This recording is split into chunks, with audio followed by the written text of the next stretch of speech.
एकत्रच ते गाडीवरती बसतायत।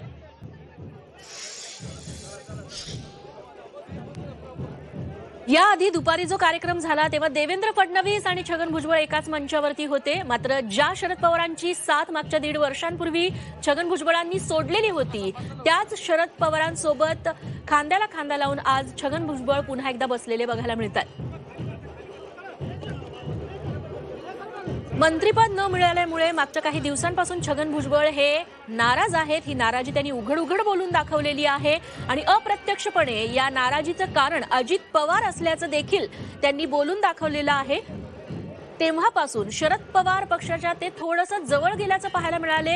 शरद पवार गटाच्या अनेक नेत्यांनी छगन भुजबळ यांच्या बाजूनं प्रतिक्रिया दिल्या, त्यांच्यावरती अन्याय होत असल्याचं त्यांनी देखील म्हटलेलं होतं। अगदी शरद पवारांनी देखील छगन भुजबळांच्या बाजूने प्रतिक्रिया दिलेली होती आणि त्यानंतर आज सावित्रीबाई फुले यांच्या जयंतीच्या कार्यक्रमानिमित्तानं का होईना शरद पवार आणि छगन भुजबळ एकत्र असणं याला अनेक अर्थांनी महत्त्व आहे।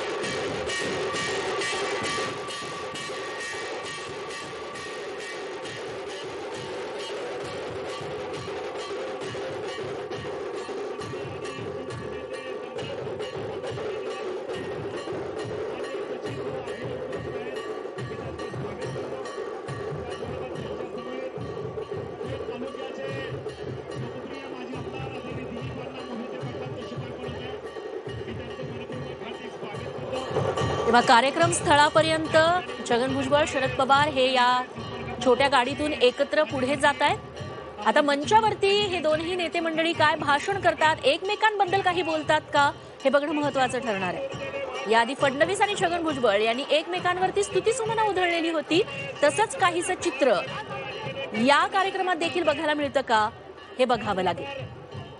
या ठिकाणी उपस्थित असणारे सर्व आजी पदाधिकारी स्वर्गीय आमदार सुरेश भाऊ गोरे यांच्या सभास्थळी शरद पवार आणि छगन भुजबळ आता पोहोचले। सुरेश भाऊ गोरे यांच्या ठिकाणी अर्पण होते।